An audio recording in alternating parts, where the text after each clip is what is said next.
Clinton Miner here from Sawtooth Bushcraft. In the last video, I went through and showed you the process, or the steps I took to gather the pine pitch that we're going to now process. And that's what this video is all about, is the steps in processing that to get yourself some very refined, pure pine pitch to use for the various projects. So stay tuned.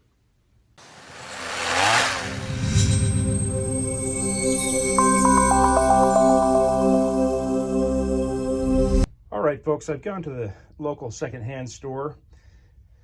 I picked up a crock pot for a little over $10, something I'll use over and over again. I have a smaller one at home that I use quite often, but it is too small for the amount that I've got, and frankly, it's something I keep for when I mix things. One of the things I quite often will mix are some of this pitch that we're going to be rendering down with wax to create a fire starter formula. And so I'm going to go ahead, and what we'll do is take a look at this. We're going to set it on low.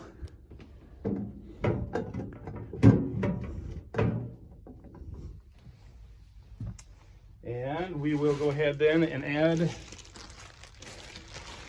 I had some pitch that I collected last summer, and I'll go ahead and put that in there first. It's been sitting in my truck, so it's a little hard, but it should work out just fine. We'll get that all in there.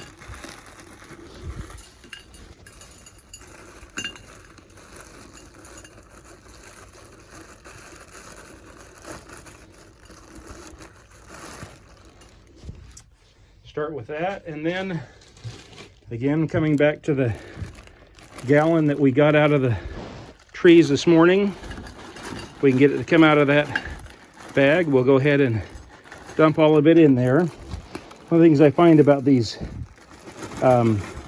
crock pots is one of the risks you run when you're using an open flame, a camp stove or anything like that, is that you can end up with, oh, I've knocked the camera off.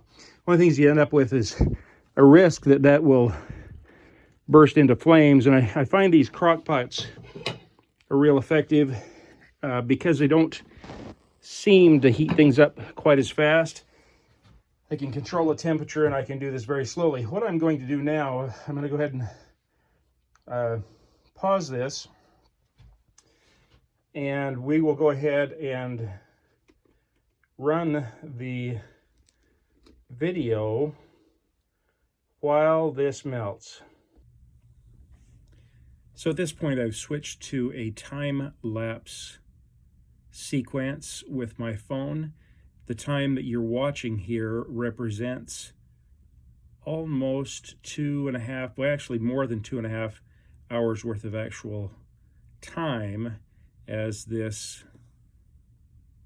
pitch renders down. All right, so what you've just watched took about 2.5 hours. My camera ran out of battery, and so I've had this going for probably almost another half an hour. And I think we're to the point where it's the consistency I need. It's strong. I bent right over the top of it and took a deep breath, and it filled my lungs. What I've got are some aluminum pans that I just picked up at the grocery store, and a sieve that I was able to pick up a couple of sieves at the same secondhand store where I bought the crock pot, Idaho Youth Ranch. And what I'm going to do now is go ahead and take the pot out of the crock pot and pour it into that sieve. I think I'm going to be able to get the whole content in there if I give it a little bit of time to drain through. You can see there's a lot of junk in there. Like I said, when we were harvesting it, there's pine needles and bugs and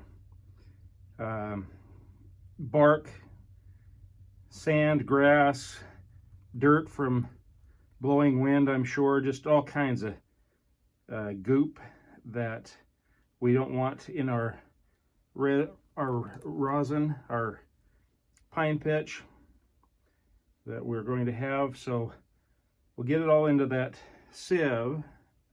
And what's happening, I'm sure, right now is that the pores of the sieve have pretty much filled up, and there's not a lot coming through. It's been my experience in the past. Set this over here where it can drip a little bit. So what we will do now is take our stick and simply kind of stir this around. Go ahead and lift it up so we can hopefully see some of this coming out. But you can see that we're getting pretty clear, nice pitch, beautiful red color.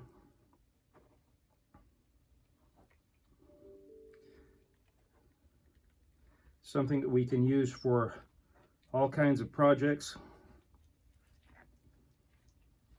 The other thing I'll tell you, when I've done this in the past, you'd think all of this stuff that's in the sieve when we're done is just kind of garbage, but I'll tell you what, it makes an incredible fire starter. You don't ever really get all of the pitch out of it, and it, for the most part, is wood and bark and needles. And so when you combine that with the pitch that's wrapped around it, you get a very hot, long burning fire starter that somehow I've got to figure out how to process in bulk. And once again, I've switched to a time lapse so that you could see the process but not have to listen to me gab on about all of the various things that are happening. Period. You'll see that I'm stirring, and that is slowly getting the pitch out of the sieve. All right, I think what I'm going to do now is take this trash, what's left of this, and I'm going to go ahead and we've still got quite a bit of dripping going, don't we? I'm going to go ahead and put what's left here in this cookie tin that we can use later, like I said, for that fire starter process. Scrape as much as I can out of the sieve so it makes it a little easier to clean. We can clean that sieve a couple of ways. One of those, this is a plastic one, so it's a little harder the first way, and that is we can simply heat it up with actually even a direct flame, catch it on fire. That won't work with the plastic sieve, but we can also just heat it up in hot water or in a crock pot and clean all those pores out so that we can use it again. We'll do that. But so there we have the fire starter material. We'll break that up into pieces and maybe put it like in a ice cube tray or something like that we can use it for individual fire starters. And you see we have a cake pan that's as deep as these,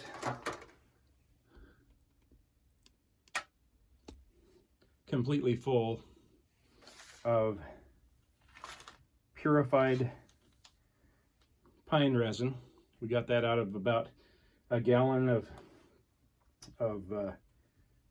the pitch that we pulled off those trees. So that's the process, and we will share on some future videos some of the things we use it for. The main thing I'm going to use this for is to put together some more fire starters. When I've changed the formula for my waxed jute, and my waxed jute is now going to include, at least a substantial portion of it is going to have a percentage of the jute that has this pine pitch in it, and that will make it a little more volatile, as well as a lot hotter burning. So, Clinton Miner here from Sawtooth Bushcraft. Really appreciate you watching. I think this process is one that's kind of a fascinating thing that we don't really think about in this day and age. We get this stuff prepared, we can use it for medicine. Like I said, we can use it to make turpentine. We've got enough here that we can give a little small scale attempt at that. We will make some glue with it. That'll be a future video. And we, again, the main thing we're going to use most of this for is for those fire starters, the waxed jute, the waxed fire starters. All of those things are going to have some of this in it to make them a little more volatile. So this is Clinton Miner from Sawtooth Bushcraft. Remember, as we get these things put together and we prepare them so that we are prepared to start fires and take care of all of the other needs this can provide, we are prepared. And remember, if you're prepared, you're never really lost. Thanks.